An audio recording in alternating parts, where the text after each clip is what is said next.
Hello and welcome to My Body, My Power podcast, where we shine our light, claim our worth, and empower the next generation. I'm your host, Kristen Rubis, a heart-led entrepreneur, mentor, and the creator behind the My Body, My Power movement. Here, we uncover authenticity, celebrate self-expression, and create a life and career that lights up the world. Welcome, Goddess. Let's dive in.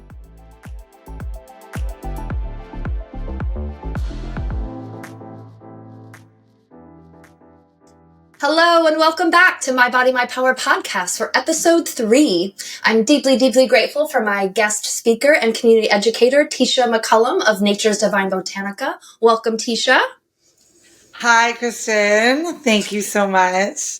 We are super grateful to have you. So tell us a little bit about yourself and the amazing work that you do in the world.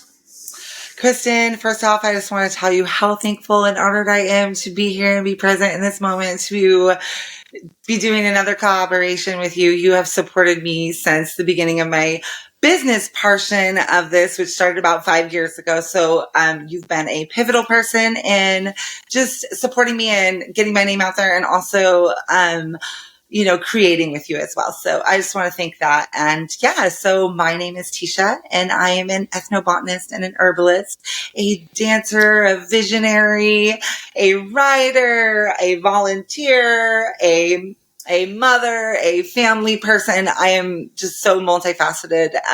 But the gift that I am constantly wanting to share is my herbal and ethnobotanical piece, and do a lot of different things with that herbal practice. And so one of the main things that I have right now is an organic herbal skincare business. And I go out and I gather over 100 different plants all over the Pacific Northwest and formulate them into all kinds of different medicinal products like toners and creams and butters and salves. The salves and the medicinal salves that I make, I've been making for almost 20 years. Wow. And then the face care and all of the luxurious, beautiful, medicinal, natural products kind of came in the last 5 years. And as you know, my beginning of this, when I graduated with an ethnobotanical and a mycological degree from Evergreen State College, I started using it with youth as well. And so I taught wilderness skills and herbal skills and Awesome.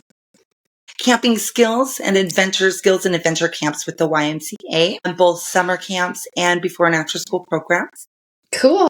And kind of moved into this, my dream of having a skincare business and teaching ethical gathering and plant spirit medicine, which is plant communication and relationship, and kind of bridging those things together, both in your kitchen and in your home. So kind of teaching those classes all around, and then even growing more just like you are and wanting to build it even more to online and reaching more and more people. But right now I am doing it in person.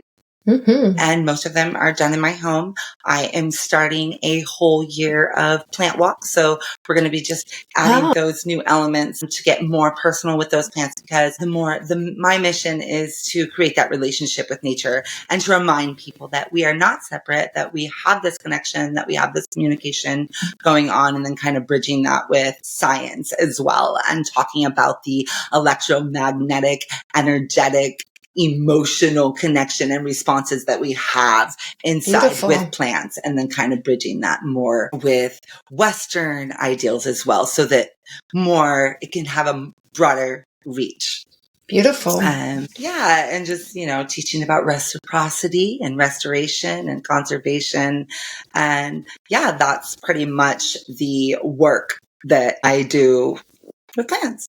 Great. And I will just offer and share for our listeners that Tisha has been a community educator and guest speaker in My Body, My Power in-person programming for tweens and teens. And I just want to say thank you for the amazing presentation and lecture and just your overall energy. I just really love when I have community educators that come in that are used to teaching and that are used to holding space and facilitating. And when they also have facilitated youth, it's just a huge bonus for me as the leader to just be able to trust. I mean, I trust all of my guest speakers, but trusting that you're going to be able to hold the space. And every time you've been offering in the last couple of years, it's been so well received. And just to see the kiddos get super excited about learning about cedar and chamomile and lavender and just different herbs and I like how you're saying you're building the relationship. And that, I think, is such a unique way coming at it as an herbalist and just an educator around herbal medicine, is just how do we have that reciprocity of that relationship so that it's honored and respectful. And I appreciate that you bring that into your teaching. So thank you. And we look forward to having you back again this year. It is absolutely such an honor. Those were experiences that were really, really special to me because it was a way that I was able to work with youth overall, because I just have such a heart and love for that. They keep you on your toes. They keep you new. They keep you alive. They keep you, reinventing yourself. And that's just one thing that I could tell all youth and all people. One of the things that is just so beautiful about youth is that they're constantly reinventing themselves, because it's inevitable that they're growing, and we kind of get stagnant in our adult life. And children remind us that it's okay to continue to reinvent ourselves all the time. Especially when things arise that force us to reinvent ourselves. It's so hard, but it is really important to just stick to the course and keep just expressing yourself in new ways and things like that. And yeah, it was an honor to be able to get that energy again from such a beautiful group of youth. Thank you. So tell us, what's a defining moment in your life that changed the way you see yourself and the world? There has been so many defining moments. When I looked at that question, I was like, oh my gosh, well, every day since like 26, but like, but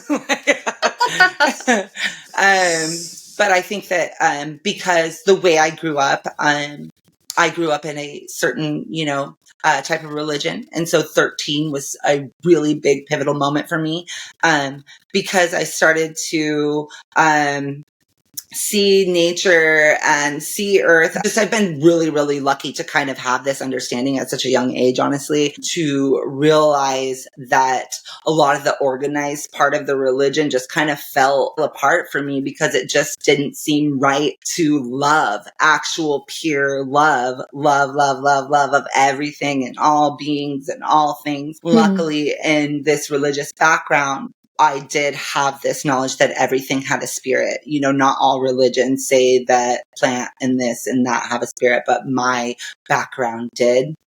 Beautiful. And I'm not necessarily going to say it because I just want to be open. But I did have that practice that everything had a spirit, even a rock. And so that was a blessing. And so I've always grown up with that.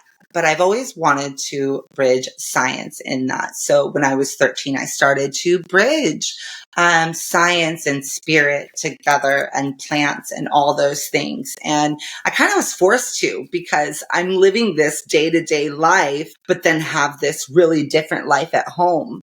But see all these day-to-day people, it was just this, okay, well, I want to explore it all. I don't have a wall. I trust myself. And I just started believing in myself. And I think that at 13, I was so lucky to do that, because a lot of 13-year-old youth really struggle in that time, because you're coming of age and you're seeing the world, and the world is just a lot to take on. You went from playing Barbies in the backyard to being like, whoa, there's voting and there's politics, and there's also like the daily grind of just like going to school and all these things that I'm going to have to do, and I'm going to have to work, and you're just realizing all these things, but also learning all these new skills and becoming all these different amazing, parts of yourself are just like coming out. You're like maybe starting to be this creative writer. You're starting to listen to all this different types of music and all these different things. So 13 really was such a pivotal time. And then again at like 17, because you're kind of renewing that especially as a woman, maybe comes a little later in, other people's lives or whoever. But for me, it was really 17 where I had this like epiphany, and like the deconstruction was kind of over. I still had a lot more deconstruction, but I was enough to be solid, and beautiful, feel this freedom, that everything was okay, and that I didn't have to fear, and there was no sinning and things like that. So being able to do that and then find, and through music too, going through all the things, all the different music, grunge, punk, oldies, back to folk, back to, all those things. So finding myself through music was such a huge part of that. And so I just love, encourage all the youth and everyone to just keep listening to music and finding yourself through music. I kind of, have always kind of done that with everything, different types of music, different types of being. I'm totally like a dancing, crafts, medicine, music kind of person. Like I'm just like anything that has to do with like crafts. I'm like, let's do it. Let's craft it up. Let's cook. And just like really kind of went over, in all directions with that. And, also with dancing and, when growing through dancing is taking all the different classes and all the different things from African, Western African dance to flamenco, belly dance, to different types of, rhythm, hip hop, all kinds of different things. I wanted to kind of do that. And I wanted to learn about different people as well. So anthropology and ethnobotany and all those things kind of really helped me learn about all these different people all around the world and just be more open and closer to this, understanding of how we are all so connected, and just keep on gathering more and more information that connects us, Beautiful for you that you came into those understandings and that alignment at such a young age, and that from that 13 to 17-year-old place that you can launch from that in that place of self-expression and just like you're saying, always reinventing yourselves. And, I mean, we definitely do that as adults, but I think it's this more organic, like developmental essence of these reinventions of ourselves. And so then it's kind of like we have to kind of make ourselves reinvent ourselves or something as we become adults and we kind of get set in our ways. But I appreciate that you had that like foundation that so in the stresses or the unknowns or the fears of you coming into your early adulthood, you had that sense of connection for yourself.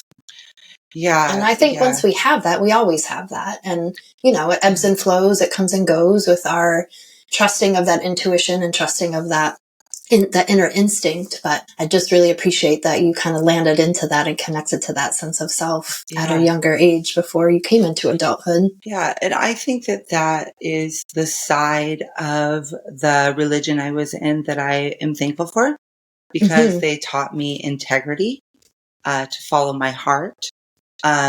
One of the things that my parents told me every day before I walked out the door was know who you are and what you stand for. Wow. I mean, it was a huge intention to be telling us kids that every single day. Wow. I mean, it made me want to know who I was and what I stand for at such a young age. I mean, at 13, I was like, what do I stand for? I don't know if I stand for the same things you stand for. For sure. It took me, my parents are absolutely amazing. They had 7 children. I come from 7 children.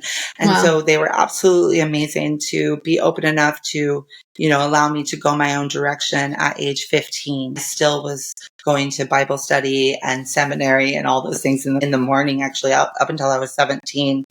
But I'm really thankful that they allowed me to kind of, follow my own drum beat, my own heartbeat at such a young age. Having those foundational things to have integrity can come from anybody. And that's why I love My Body, My Power, because you are teaching these very, very important core values that are about know who you are, what you stand for, have integrity, follow your heart, and then you have actual practices and rituals to be mindful that I didn't necessarily have the good of, I had the strength and had those things, but it was kind of a fundamentalist way. And so I did have those like core values, but in a different kind of a practical practice ceremonial way. So I wouldn't say all of those things were mindful of everything and everyone. And so having you teaching those core values at such a young age that are mindful, that are inclusive. It just is such a powerful thing. And so thank you. And just that you get to be a part of it and that you get to witness that. Because it's one thing to like see it on social media and hear my stories, but to be in person with the kiddos and to feel that, the energetics. And that excitement of learning. And that excitement of like community and just like, we're doing this together and we're learning this together. We're drawing and dancing and eating and singing and, learning together. And that's such a huge other part of it, is having that sense of connection and community. Yes. And building that at such a young age. I just have that passion. I stand for that passion behind you. Wanted the youth to, when I was working with youth, that was my whole mission, to help them understand that they are connected to the earth and that they have these abilities to actually interpret these plants through their emotions, is just so amazing and powerful, because they don't have all these stagnant blocks. And it's just so powerful to see the kids all they're just, like you said, firing off like none other. Well, this plant said this because they were like this and la la la la la la la la. And it's just like, yeah, exactly. Because we have these electro-emotional connections with words, we can feel those emotions by being in presence, and words come up. And that is the magic of that. I was just going to say, there's the magic right there. Yeah. Good for you. But it is science, but it's also this it's science. Right. And that's it too, where it's like coming at it from all of those perspectives. You're making a beautiful bath salt. You're learning about the science. You're learning the co-relationship with nature. And I love that you bring all of those pieces together in everything that you're presenting. I have yet to attend your adult offerings, but witnessing you with the kiddos, it just warms my heart. I'm just super grateful. All right. Well, what does success or alignment mean to you, and how can it transform someone's life beyond just that surface level? Well, it's changed over the time of what success has looked for me. When I was young, it was, we got to do as much as possible and as many things on time and all these things. And that's success. To more like, what is aligned with the earth and people and planet? Okay, that is success. That feels good. That is freedom. Of course, you need, in this world, in this day and age, you need financial stability, and people might think that is success. But for me, that's never actually felt like, me getting money is like how I pay my bills. It's just like, it's not the piece that actually makes me feel successful. Getting a reach, hearing feedback from people when they've made these connections with the earth and these plants. After that success, hearing about the relationship is a success. Thank you. And the planet, just having connection with the planet is success. Those things are have been so just a part of me since the beginning, and understanding to live this like purposeful, trustful life, and understanding that, that is success. For me, the true freedom is living this purposeful life. And sometimes that is really, really hard, right? Because then we have to accept all the good, bad, and the ugly, all the horrific, all the trauma, everything. And it's not like you accept it and you trust in it and these things. That doesn't mean like everything's okay. It just means you actually have to pay attention to it.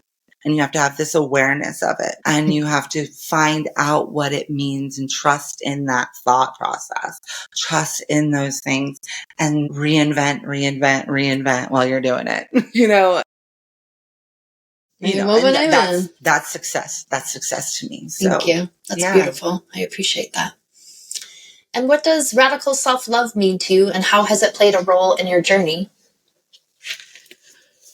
Well, I definitely think that in the beginning, I touched on a lot of those things. Just having that self-love and following my heart has come such a strong age, at such a young age, that I've been really doing that my whole life, and really just staying true to myself. It doesn't mean I don't get insecure and fall into all those other places, but I keep finding myself always and following my heart. And that is radical in this day and age. That's very, very radical. And especially if you come from a family, a giant family by that, and knowing that you still have to know who you are and stand up for what you believe in and be that one that's going to actually say something. I think that that's radical self-love and having your boundaries and being assertive with them. It took me a really, really long time because I have huge energy. You know this. I'm a performer. I'm a dancer. I'm just like, get out there. Let's teach. Let's talk about the plants. Let's be excited about every single thing. Everything. But like, but it's just like, okay. And I just want to continue to be like that and to continue to always have that expression and to show that self-love and be that example that you can be really spiritual and calm and have a ceremony and have ritual while being out there, being loud, and dancing in the front yard and doing whatever you want through self-expression, through radical self-love. And I think that also radical self-love is putting the planet first too in this time that we're in. Yes. Is all the things that I do, that I live in my life, many would consider radical. And we thank you. I love that. Thank you for being the radical self person that you are. Truly a joke. But yes, thank you for all that. It's very true to be in this time of putting ourselves first and filling our cups first and having the boundaries and discernment. And that being an act of self-love and self-empowerment and self-care and not anything else. Yeah. Okay, what is the most authentic version of you? I think we've kind of talked about it. And how does that align with the impact you want to make? Yeah, it really is continuing to say what I said. You want to find your own freedom. That is what you want. You want to feel good. And that's a lifestyle, right? It's drinking water and following your heart and finding that freedom. But it is a lifestyle to live with the planet. That is to eat right. That is to be healthy. That is to give yourself the right energy and the right care physically and spiritually. That's the freedom that you get from that. Not only with your mind, right? You have to have your mind, body, spirit. Thank you. And that's it. Yeah. So that true freedom. So tell us, Tisha, what does my body, my power mean to you? Well, just like we have been talking about this whole entire time, is love and self-love and following your heart and having the courage to trust yourself and to be brave enough and to trust yourself and to be bold and be assertive and have your boundaries, but be gentle. Because it's just so important that you can feel freedom through that experience of being empowered and trusting in your own thoughts about your own self and your own being, is truly, trusting in your divine timing of how you evolve through each experience. Thank you. Beautiful. And is there something you never get asked that you wish somebody would ask you? I don't know. I'm waiting for some questions, but really, honestly, I'm such a teacher that I'm always out there just finding any kind of opportunity where I can spread awareness or educate. I'm often just looking for the questions so that I can either learn from them, look them up myself, or go ahead and give my educated background, that perspective from my educated background. Wonderful. And is there any other final words of wisdom that you would want to share to our listeners? Just to the plants, would like me to say hello, that they are the first people and that they are your allies and they are so, so, so, so in love with you and they admire you and they would just like you to recognize them and to take the time to see them as individuals and to walk into the forest and see each and every piece of that forest as an individual. Yeah, I think that really is that main message that is really wanting to be out today.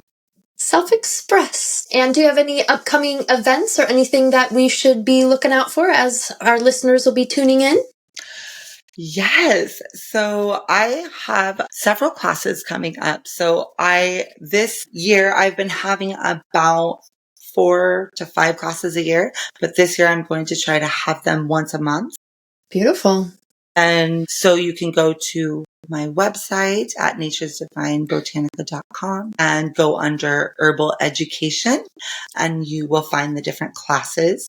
And each month, right now, my next class will be on March 8th, and it is a stinging nettle ethnobotanical ethical gathering class. Beautiful. And so that class is actually full. It fills up every year because people love nettle. That is one of the plants that a lot of people, even if they're not really into herbs or into plants yet, they have some sort of relationship with nettle. So that's really awesome. Yeah, that's awesome. I almost need to do 2 classes because cool.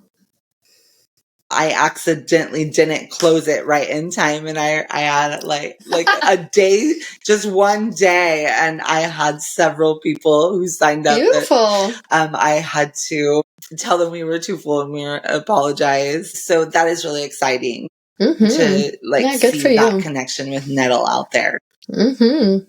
Yeah, and we're starting plant walks too. So in April 19th will be my first class, and I will be at the Fremont Farmers Market and the Tacoma Farmers Market and the Puyallup Farmers Market this year. So I'm really excited. I'll get a lot of face-to-face time with people. So come visit me there. And check me out. And as far as social media, what sites are you on? Platforms are you on? Yeah, so I'm Nature's Divine Botanica on Instagram and on Facebook, and you can find most of my stuff there.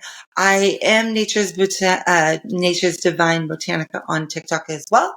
I don't necessarily post there as much. However, I get a lot more reach there every time I do. Oh, good for you. Okay. It's a lot to go on all the different platforms. And I did start to see a little bit more success when I backed off a little bit. So yeah, good. Got to find that structure and strategy with our social media. Yeah. I was just posting the reels, and it was taking a lot of time. And then I started to just use my time a little bit differently and still posting every once in a while, and kind of started to get a better reach, as well as getting more connections outside of that. So that's been really well. It's just where you put your time. Yeah. And are you available to travel outside of your community to offer herbal education? Or would you go to a different community and offer a gathering, workshop? Mm-hmm. Okay. Yeah. Great. Yeah. I can do personal. I do all kinds of different collaborations. So I have done a Mother's Day retreat. I have done a sister's retreat. And what I do is I just do bath salts, or they design it. I actually have a list on my website of probably 50 things that you can choose for, and you can create your own class. You can tell me kind of what things you want, and we just kind of design it together. I haven't done very many of those things, but I have done those things. Some of those things are kind of what I've been doing kind of my whole life with my girlfriends. So it's just absolutely so much fun. So the list is really broad. And so if there's something not on the list that somebody might want to do, they could definitely get a hold of me and we can create something. Yeah. Wonderful. Well, thank you so much, Tisha. It was amazing to have this awesome conversation with you. Teasha McCallum of Nature's Divine Botanica. We're deeply grateful to have you. Thank you again for being our guest teacher and community educator in our camps. And we look forward to having another conversation in the near future. Thank you so much, Kristen, for having me. I really, really appreciate it. I'm so honored. Yay, community power rocks. Thank you.